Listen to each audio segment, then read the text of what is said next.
네, 저희가 오늘 이제 히브리서 같이 함께 살펴보도록 하겠습니다.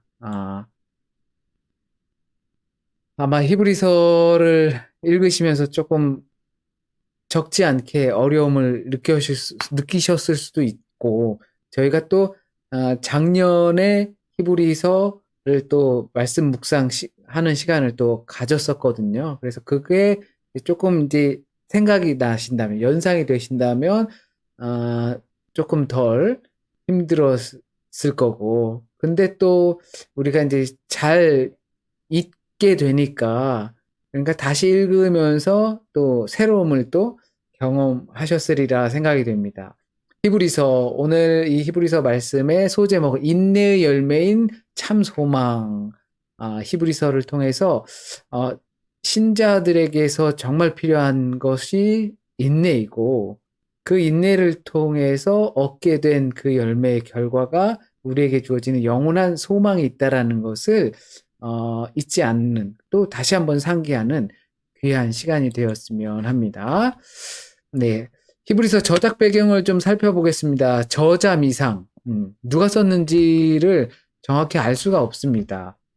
그런데 그 내용 중에서는 예수님의 직접적인 증인들, 예수님의 사제라든지 사도라든지 제자라든지 이렇게 직접적으로 관련 있는 사람들일 수 있겠다라는 우리에게라는 표현이 자주 등장하고요. 또 여기서 이 70인역 성경, 그러니까 구약 성경을 그리스어 말로 바꾼 이 성경을 잘 알고 있는 사람이 그 히브리어 성경을 인용한 것이 아니라 헬라어 성경을 인용해서 한 것을 보면 아마 이쪽에 대해서 정통한 사람일 것이다. 쓴 사람 중에. 그리고 구약을 엄청나게 많이 인용한 것을 통해서도 구약에 또한 능통한 것이다.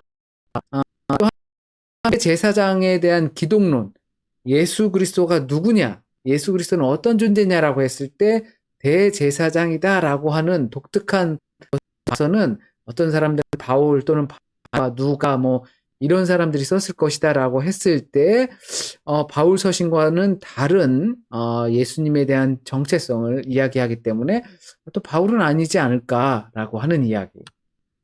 또 제사에 대한 제도를 바로 이제 예수 그리스도의 어린 양 구속사로 속죄함으로 연결하는 내용을 통해서 또한 구약의 제사 부분과 그 부분을 잘 연결할 수 있는 논리적 전개를 갖고 있는 사람일 것이다라고 이렇게 이해를 하고 있습니다.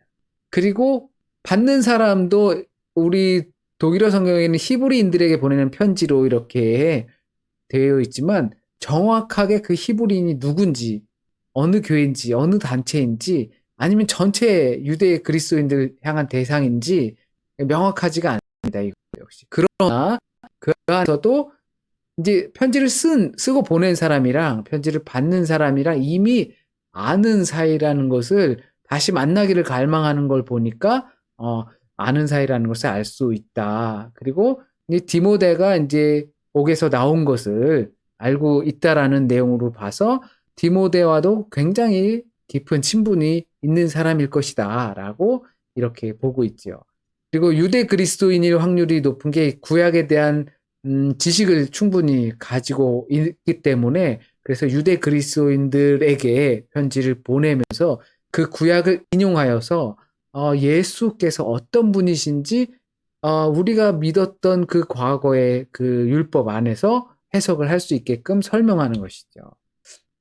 그리고 이 편지를 받는 사람들은 현재 박해를 받는 상태의 사람들이 굉장히 많을 것이다라는 겁니다. 그 내용을 보아서. 또는 그 박해 때문에 믿음을 저버리고 간 사람들이 많은 상태에서 그런 상태에 놓인 데서 편지를 보냈을 것이다. 또는 이러지도 저러지도 못하는 그 사이에서 고민하고 있는 사람들을 대상으로 보낸 편지의 내용으로 봐서 그러한 사람들이 받지 않았을까라고 보고 있습니다. 이제 그 히브리서의 구조를 짤막하게 살펴보면 예수 그리스도의 이제 모든 것에 우월하다. 구약 성경에 나와 있는 어떤 뛰어난 그 하나님 밑에 있는 어떤 뛰어난 것들보다 뛰어나다라는 설명. 그리고 예수 그리스도를 결코 떠나지 말아라라고 이제 경고하죠. 떠나게 되면 심판이 있다라는 것을 이야기하면서 경고를 하게 됩니다. 그래서 이제 예수께서 누구신가라는 부분이 굉장히 잘 나와 있는 부분이 이 구약의 이야기를 풀어가면서 하는 것이 바로 이 히브리서입니다. 그래서 예수 그리스도의 우월성에 대해서 이야기를 하고 있습니다. 1장 1절에서 3절 말씀의 내용을 보면 마치 찬미하는 노래처럼 이렇게 나옵니다. 옛적의 선지자들을 통하여 여러 부분과 여러 모양으로 우리 조상들에게 말씀하신 하나님이 이 모든 마지막 날에는 아들을 통하여 우리에게 말씀하셨으니 이 아들을 만유의 상속자로 세우시고 또 그로 말미암아 모든 세계를 지으셨느니라. 이는 하나님의 영광의 광채시요 그 본체의 형상이시라. 그의 능력의 말씀으로 만물을 붙드시며 죄를 정결하게 하는 일을 하시고 높은 곳에 계신 지극히 크신 이의 우편에 앉으셨느니라 라고 하면서 아주 함축적으로 예수가 어떤 분인지를 이 짧은 세 구절 안에서 설명해 주고 있습니다. 그러면 예수님은 어떤 분이신가? 하나님의 영광의 본체고 광채이시다. 그 빛의 그림자나 반사체가 아니라 바로 그 본체라고 말씀을 하고 있습니다. 그리고 만유의 상속자를 곧 하나님의 나라의 왕국의 왕으로서 계시다. 그리고 창조하실 때 함께 계신 그 창조의 주체이시다. 만물이 그의 말씀으로 이게 운영되고 유지된다라고 또 우리의 죄를 사고 하나님과 인간 사이에 있는 유일한 중재자이시다라고 말씀을 하십니다. 그렇기 때문에 경고의 말씀은 우리가 받은 구원을 그것을 특한히 여기지 말아라라고 경고의 말씀을 하십니다. 우리가 이제 히브리서 저자가 말한 내용 무엇보다 뛰어나신 예수 그리스도에 대해서 이야기를 할 텐데요. 그런데 그 각 부분마다 경고의 메시지들이 있습니다. 이 구조는 이런 식입니다. 주님은 예를 들어서 일단 천사보다 뛰어나신 분이시다. 예수 그리스도는 천사보다 뛰어나신 분이다. 그런데 그것을 떠나면 어떡하니? 라고 떠나지 말 것을 경고하면서 권면합니다. 천사들 하면 우리 모세에게 하나님의 말씀을 전달해 주는 것이 바로 천사의 역할이었습니다. 율법을 전달해 주는 역할. 그러니까 천사는 보통 메신저라고 정해지고 있죠. 그래서 하나님의 말씀을 하늘의 메신저가 인간에게 전해주는 역할을 하는 거죠. 그러한 천사보다 뛰어난 분이시다. 예수님은 그런에 천사보다 뛰어나시고 그러나 그 뛰어나신 예수님이 인간이 되어서 오셨다라는 거죠. 그렇기 때문에 죽기를 무서워하고 종로로 타는 모든 자들을 놓아주기 위해서 오셨습니다. 그렇기 때문에 이스라엘이 율법의 주의를 기울이듯 하나님의 아들의 복음에 이 귀를 기울이고 마음을 두어야 한다는 것이죠. 이스라엘 사람들이 모세의 율법을 받아서 그 천사가 전해준 그 율법을 받아서 백성들을 거기에서 귀 기울이고 하나님의 말씀이구나라고 이렇게 했던 것처럼 그보다 뛰어나신 하나님의 아들인 예수 그리스도가 그 말씀을 친히 우리에게 마지막 때에 전해주고 계시니 그러니 거기에 우리가 귀 기울여야 한다. 마음을 두어야 한다라고 말을 하고 있는 겁니다. 2장 1절에서 4절 말씀에 우리가 이같이 큰 구원을 등한히 여기면 어찌 그 보응을 피하리요. 하나님께서 이렇게 정말 놀라운 구원의 길을 우리에게 제시해 주셨는데 우리가 그것을 외면하고 다른 길로 가면 그에 대한 대가를 도대체 어떻게 받으려고 하느냐라고 말하고 있습니다. 예수께서는 모세보다 뛰어나십니다. 모세하면 당연히 그 히브리인들에게 정말로 영혼과도 같은 뛰어난 선지자이자 제사장이자 그런 사람 아닙니까? 그런데 그보다 뛰어난 것이 바로 그리스도이다. 모세는 하나님의 집의 종이었지만 예수 그리스도는 그 하나님의 집의 아들이다라고 말씀하시면서 그와 같은 말, 이렇게 아들이라고 칭한 사람이 어디 있었느냐라고 하면서 성경을 인용하죠. 너는 내 아들이라 내가 너를 낳았다라고 하신 말씀이 예수께 향하는 것이다. 모세는 하나님의 종이지만 그럼 예수 그리스도는 아들이다. 그러므로 그 모세보다 뛰어난 분이 예수 그리스도시다라고 말씀하고 있습니다. 모세는 이 백성을 인도하고 성막을 지었던 이 지도자이지만 예수 그리스도는 그 온 세상을 지으신 분이시고 또한 그 성막 자체이다라고 성경에서 말해주고 있습니다. 광야에서 그러한 모세의 말에 반역한 이스라엘의 결과가 무엇이냐? 믿지 않았기 때문에 들어가지 못했다. 결국 우리에게도 유익하지 못함은 듣는 자가 믿음과 결부시키지 않기 때문이다. 그러니까 이와 같은 사실을 이스라엘이 믿지 않았기 때문에 가나안 땅에 들어가지 못하고 40년 광야 생활을 통해 그 다음 세대가 들어갔던 것을 상기하라라고 하는 거죠. 그래서 이것을 하나님의 말씀을 내게 유익하지 못한 것은 이것이 내게 유익하게 되지 못하는 것은 들었지만 그것을 믿음으로 결부시키지 않고 듣는 것과 믿음을 따로 하기 때문에 그렇기 때문에 왜냐하면 믿음은 들음에서 난다고 했잖아요. 그렇기 때문에 우리의 믿음이 생기지 않는 것이고 또한 그것이 하나님의 그 약속의 땅에 들어가지 못하게 되는 것을 분명히 알아야 된다라고 경고하고 있는 겁니다. 그러므로 너희 마음을 완고하게 하지 말라. 들은 바 말씀에 믿음으로 화합하라 라고 하면서 우리의 뭐 생각이나 우리의 이성이나 내 판단이나 가치관으로 인해서 하나님께서 하신 말씀, 나보다 뛰어나고 나보다 지혜가 높으신 그 하나님께서 보여주신 그 말씀을 거부하는 일을 강팍하게 하지 말아라 라고 하는 것입니다. 또한 예수께서는 제사장보다 뛰어나십니다. 제사장 하면 이 아론이 생각이 나죠. 그리고 모세를 통해서 모세의 형인 이 아론을 통해서 이 아론의 자손들이 제사장 지위를 받게 되었습니다. 그리고 거기서 레위 자손들이 나오게 되었었죠. 그런데 이 제사장들은 지금까지 수많은 제사장들이 있었다. 왜 그렇게 많으냐? 그것은 그 제사장들이 죄가 많은 인간들이기 때문에 그렇고 그 제사장들은 자꾸 죽기 때문에 죄를 사해주기 위한 도구로 사용되려면 계속해서 제사장들이 나와야 하는 그러한 상황 속에 있기 때문에 그런 것이다. 그러니까 첫 번째 약속에 대한 한계성을 드러내고 있죠. 율법으로 주어진 그 제사장 그러한 것들이 한계가 있는 것이 그 제사장도 역시 자신을 위해서 제사를 드려야만 하는 속죄제를 드려야만 하는 죄 많은 인간에 불과한 것이고 또한 계속 죽어나가기 때문에 새로운 제사장들이 나와야 하는 것이고 그리고 이 제사장들은 자신의 그러니까 맹세 없이 속되게 이야기하면 자기들 마음대로 뽑고 뽑히는 형식이 돼버렸다라는 것이죠. 그러나 예수 그리스도는 맹세로 주어진 제사장이라는 것입니다.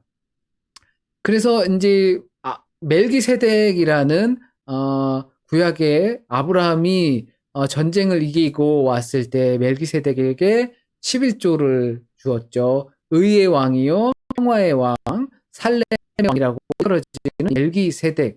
이래서 멜크세덱이라고 해서 이게 히브리 말고 멜크세덱이라는 말인데요. 멜크는 왕이고 세덱은 의다라고 이해하는 학자들이 많이 있습니다. 그래서 의의 왕이고 또한 이 사람은 살렘의 왕이기 때문에 살렘이 또 평화라는 어원을 갖고 있기 때문에 평화의 왕이다. 예수 그리스도를 우리가 평화의 왕이라고 하죠. 의의 왕이다라고 부르는 이유가 바로 여기서 있는 것입니다. 그래서 이 아브라함조차도 이 멜기세덱에게 이 11조를 드렸다. 11조를 드리는 것은 당연히 높은 이가 받는 것이 당연한 것이다. 그로 인해서 이 예수께서는 멜기세덱의 반차, 그 계보를 따라서 예수께서 그와 같이 된 것이다. 너희가 말하는 그러니까 유대인 율법에 있는 제사장들은 기본적으로 그 아론의 자손으로 와야 하지만 그러나 예수께서는 유다의 자손인 것이 확실하다. 멜기세덱도 역시 부모도 없고 자식도 없고 그런 알 수 없는 근원의 대제사장인 것처럼 예수도 그와 같다라고 예수의 동정녀 탄생과 그리고 유다 지파와 그리고 이 혈육으로 이어지는 이 계보를 떠난 그러한 멜기세덱의 반차를 따른 제사장 예수다라고 하고 있는 겁니다. 이것은 완전하시고 죄가 없으시고 그리고 영원히 우리와 함께 하시기 때문에 또 다른 제사장이 필요치가 않고 또 다른 제사가 필요 없다라고 말씀하고 계신 것이죠. 이 예수 그리스도에 드려진 그 제사장으로서 제물로서 이것이 단번에 모든 것이 다 완전히 우리의 죄를 사하여 주신 영원히 그것이 바로 예수 그리스도가 제사장보다 뛰어나신 이유이다라고 이야기합니다. 그래서 이제 우리가 이렇게 이야기하는 이유가 우리에게 이와 같은 놀라운 대제사장이 계시다라는 이야기죠. 다른 데서 찾을 이유가 없다. 마땅히 선생이 되었을 터인데 너희가 다 하나님의 초보에 대하여 누구에게 가르침을 받아야 처지이니. 그러니까 이 믿음에 대한 이 게으름을 이야기합니다. 어떻게? 그러니까 지금쯤이면 마땅히 너희가 누군가를 가르칠 입장이 되어야 하는데 이 율법을 해석하여서 예수 그리스도가 이 율법의 완성이다. 율법이 예수 그리스도를 향해 가고 있다. 라고 있는 것을 가르쳐야 할 입장인데 너희가 오히려 이제 그 박해가 찾아오고 어려움이 찾아오고 그러면서 그것을 피하기 위해서 노력하다 보니까 그것을 맞서기 위한 노력이 아니라 피하기 위한 노력을 하다 보니까 오히려 다시 죽이나 먹는 형편의 수준이 돼버린 것이다라고 단호하게 말을 하고 있습니다. 그렇기 때문에 게으르지 아니하고 믿음과 오래 참음으로 말미암아 약속들을 기업으로 받는 자들을 본받는 자가 되게 하려는 것이니라라고 말씀해주고 있습니다. 그러므로 예수님을 거부하는 것은 이와 같은 예수님을 제사장보다 뛰어나신 예수님을 우리의 죄를 완벽하게 사하여 주시고 영원히 사하여 주시고 단번에 사하여 주시는 이 예수 그리스도를 거부한다는 것은 그러니까 하나님과의 완벽히 화목해질 수 있는 기회를 발로 차는 것이다. 한번 빛을 받고 타락한 자들은 다시 새롭게 하여 회개할 수 없나니. 그러니까 이와 같이 배교 또는 믿음을 저버린 사람들, 그 사람들에게 아주 단호하게 말하고 있습니다. 그러니까 다시는 그와 같은 기회가 없을지도 모른다라는 것이죠.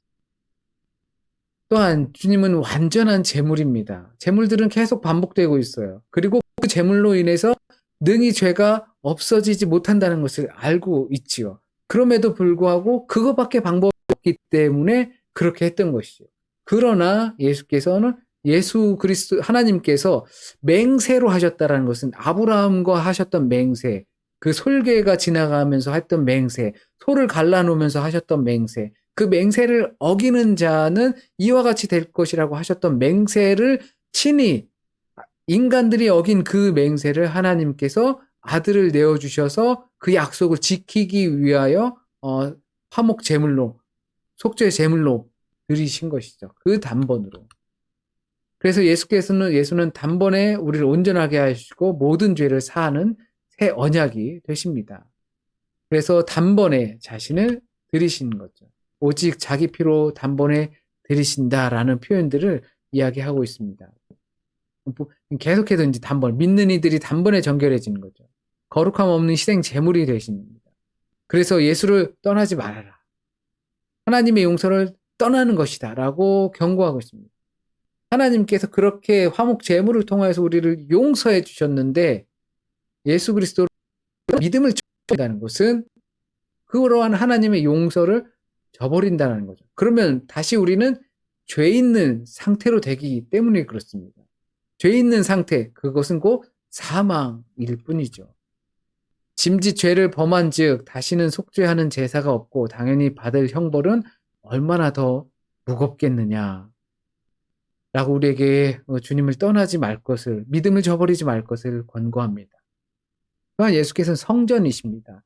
모세의 장막을 통해서 하나님께서 모세에게 네가 본 것 그대로 성막을 지어라 라고 하셨죠. 사람이 지은 것이고 그리고 거기서 이루어지는 짐승의 피로 인해서 화목 제물을 드리고 그 장막은 하늘의 그림자에 불과할 것이고 모형일 뿐이고 제사의 반복일 뿐인 것이죠. 그러나 예수께서는 하늘의 장막 그 자체인 것입니다. 그리고 더 크고 온전하고 예수 그리스도의 피이고 또한 이 그림자가 아니라 실체이고 단번에 영원히 우리의 제사가 되어 주시는 거죠. 성전이신 예수 그리스도를 성전 자체는 성전에서 죄를 용서하고 하나님을 만나는 곳이기 때문에 그렇습니다. 그렇기 때문에 자신의 속죄 제물의 피를 가지고 언약궤 지성소 안에 들어가서 그 지성소 안에 그 피를 부으신 것이 바로 예수 그리스도인 겁니다.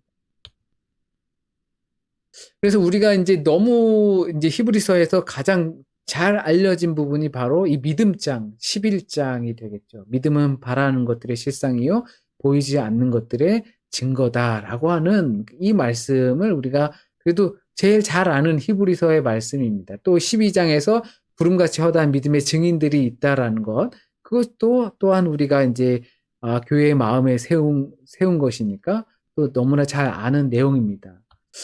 이제 그 예수 그리스도는 이와 같은 분이시다라고 하면서 그러면서 이제 전개해 나가는 거예요. 믿음에 대해서 우리가 믿음을 지켜야 하는 이유에 대해서 믿음이 없이는 하나님을 기쁘게 하시지 못하기 때문에 그래요.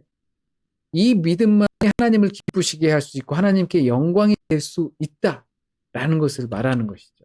그래서 믿음의 선진들에 대해서 쭉 이야기를 하죠. 쭉 이야기를 하고 있습니다. 그러나 이 환난과 핍박 속에서도 하나님은 그분의 백성을 버리시지 않는다. 왜냐하면 믿음의 사람들이 대표적으로 이제 아브라함을 들죠. 이 아브라함이 자기의 아들을 바치라는 하나님의 명령을 듣고 바치고 그가 하나님께 이제 히브리 기자의 해석입니다. 그가 하나님께서 살리실 것을 믿고 드렸다라고 하는 거죠. 그 환난을 하나님께서는 절대 내버려 두시지 않는다는 것입니다. 성경은 우리를 이제 두렵게 하고 또 기죽게 하고 이렇게 믿음이 좋은 사람인데 나는 그렇지 못하다. 나는 환난에 쓰러진다. 그렇게 하려고 하는 것이 아니라 하나님께서 이마만큼 그 자녀들을 사랑하신다. 라는 것을 말씀해 주고 싶으신 겁니다. 그래서 이런 사람은 세상이 감당하지 못하느니라 그들이 광야와 산과 동굴과 토굴에 유리하였느니라. 수많은 사람들이 이 부분은 어쩌면 그 당대에 당했던 박해와 환난을 같이 이야기하는 것 같아요. 그러니까 톱에 썰려도 그리고 사자굴에 들어가도 그래도 믿음을 저버리지 않는 사람들, 이 사람들은 어떻게 감당하냐? 이 사람들은 어떻게 당해낼 수가 있겠느냐? 세상이 가장 못하다고 하는 굉장한 굉장한 지식, 뭐 이런 것들로 인해서 세상보다 훨씬 우월한 그런 것이 아니라 이 우월한 예수 그리스도를 믿음으로 말미암아 이 믿음을 통해서 세상에서 어떤 환난이 닥치고 무슨 문제가 생기고 뭐가 좋다라고 막 이야기를 해도 흔들리지 않는 사람들은 절대 감당할 수 없다라는 것을 우리에게 말씀해 주고 있습니다. 그리고 이제 배교에 대한 심각한 결과들. 믿는 데 주어진 약속이 있는데요. 그 약속이 구원에 속한 더 좋은 것을 그리고 더 좋은 언약, 더 좋은 약속, 더 크고 온전한 장막, 더 좋은 재물, 더 좋은 부활. 우리에게 이와 같은 것을 설명해 주시면서 믿는 자에게 주어지는 약속이 바로 이런 것이라고 하는 것입니다. 그런데 우리에게 정말 이와 같이 더 좋은 것들, 예를 들면 우리가 좋은 것을 쫓아서 믿음을 저버릴 수도 있잖아요. 나는 저게 더 좋은 것 같아. 그럼에도 불구하고 그거보다 더 좋은 약속이 바로 예수 그리스도다. 그런데 왜 그것을 떠나려고 하느냐? 영원한 소망이 있는데 그러면 그거에 대한 결과도 피할 수가 없다라고 이야기를 하는 것입니다. 그런데 우리가 이제 아버지가 아들을 징계하는 법이다. 아들이 그 아버지의 징계를 받으면서도 아버지를 존중하는데 왜냐 아버지니까. 그런데 우리가 환난을 당하고 어려움을 겪는다고 해서 그래서 그 아버지를 떠날 수 있느냐라고 이야기하는 것이죠. 더 좋은 구원의 약속이, 더 좋은 영원한 생명이 이걸 약속하고 우리에게 주시는데 조금 어렵다고 그것을 믿음을 저버린다는 것이 너희는 이해가 되느냐라는 것이죠. 그래서 징계는 우리에게 유익을 주고 그 유익은 하나님의 거룩하심에 참여할 수 있게 하는 것입니다. 그러니까 징계는 곧 우리가 당하는 환난이나 어려움이나 박해라는 것은 그것은 곧 하나님의 거룩하심에 참여할 수 있는 기회라는 것이죠. 이런 부분도 역시 바울이 자신이 우리 디도서에서도 그렇고 바울이 자신이 닥친 그 고난에 대해서 이야기할 때도 자기가 옥에 갇힌 죄인 중에 괴수라고 하는 그런 상태 속에서도 이렇게 이야기를 했었죠. 곧 이것이 하나님의 거룩함에 참여하는 길이다. 너희는 삼가 말씀하신 일을 거역하지 말라. 그들이 피하지 못하였거든 하물며 우리일까 보냐. 그러니까 우리도 이와 같은 일을 피할 수 있을 거라 장담할 수 없는 거죠. 그러한 사람들이 믿음을 저버림으로 인해서 당한 죄의 결과.